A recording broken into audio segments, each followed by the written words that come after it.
Right, so I'm here with Dr. Imogen Wood from Exeter University. Imogen, hello. Hi. Could you tell us a bit about the project you've been working on at Gunwalloe this week, please? Yeah, what we've been doing is we've been recording some of the eroded archaeology in the fields behind the cliffs, because for about 100 years now, archaeological features have been found sort of eroding from the cliffs, and nobody's really sort of understood completely what age they are. There's been lots of pottery sort of coming out of the cliff, which is dated to the sort of 7th to 9th century AD, so that's the sort of dark ages.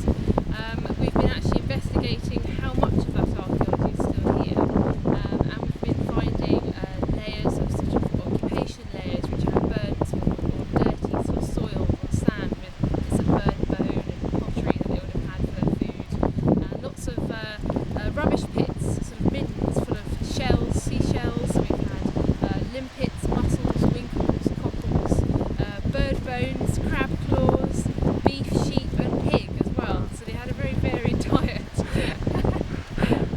And can you tell us about who's helping you with this work? Yeah, we've had some really dedicated volunteers from the Archaeological Trust and the Cornwall Archaeological Society, as well as a couple of people that just live locally and wanted to be involved in the project. So we've had some really dedicated volunteers, and also some specialists from Reading University and also from Exeter University, sort of dealing with different aspects of the archaeology. So Okay, that's good. And in terms of those specialisms, can you just give us for me, can you just sort of give us a layman's guide in terms of what they're doing, please? yeah, Dr. Ben Pears from Exeter, he looks at soil morphology, so he looks at how soils are made, what soils contain, and tries to look at sort of how those soils were formed. So it tells us a bit about actually what people were doing and how they were living and maybe what they were watching on their fields and things like that. And we've also had Tom Walker from Reading University, and he looks at the land snails, that snails that live in the sand, and different types of snails live in different types of environments, and when they get buried by the sand, it sort of creates a record of what the environment was like when those snails were there. So when we look at all the snails in a long stratigraphy, we can tell how the environment's changed and what the environment might have been like when the people that lived here lived. Oh, great. And I know today you've had a particularly exciting find. Can you just tell us a bit about what you discovered today? Yeah, well, very exciting today. We were actually taking some environmental samples, but found an archaeological feature, and we've got actually a wall from a house.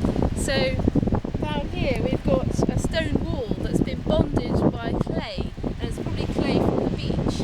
And this sort of structure would have been dug, the hole would have been dug into the sand, and then they would have made a wall with stones, a bit like a Cornish hedge, with one side of a Cornish hedge, and then they would have filled the back of the stone wall with soil to actually, hold the back of the wall in. So on the inside of the house you've got a nice flat wall, but on the outside you might just have a mound of sand sort of up against the back. And so what we've got is we've got the stone wall, and then we've got some sand on the inside of the wall when the house was actually abandoned or just fell into disuse. And outside the wall, where it was actually built, we've got very dark sand full of soils and bits of bone, animal bone, and bits of pottery that they would have used. So it's like sort of rubbish that they would have thrown outside their house, and it's got mixed into the sand around there. So it's sort of rubbish pits and just general rubbish everywhere, really. So hopefully, the rest of the house is underneath the cliffs, and other houses have been found here in the past. Right, so okay.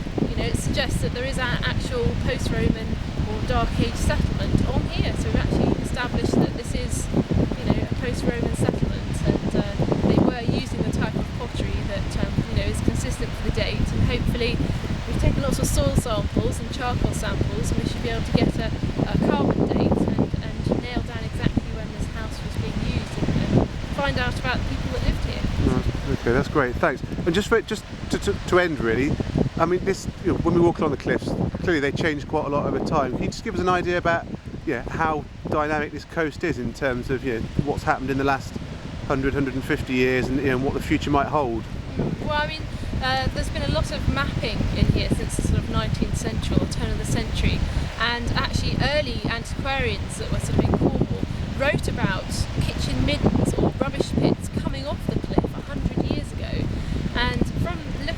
maps, you can sort of work out that the cliff has eroded about 70 metres in the space of about sort of 90 to 100 years maybe. So you know, it could be just under a metre a year. Right. So the house that we've got here is only a few metres really away from the cliff edge. So you know, who's to say that, you know, in a couple of years' time this house part of it might have slipped away and been lost. And certainly a lot of structures and rubbish pits and things have been lost for a long time. So it really is a site under threat, and you know, unfortunately it's going into the sea.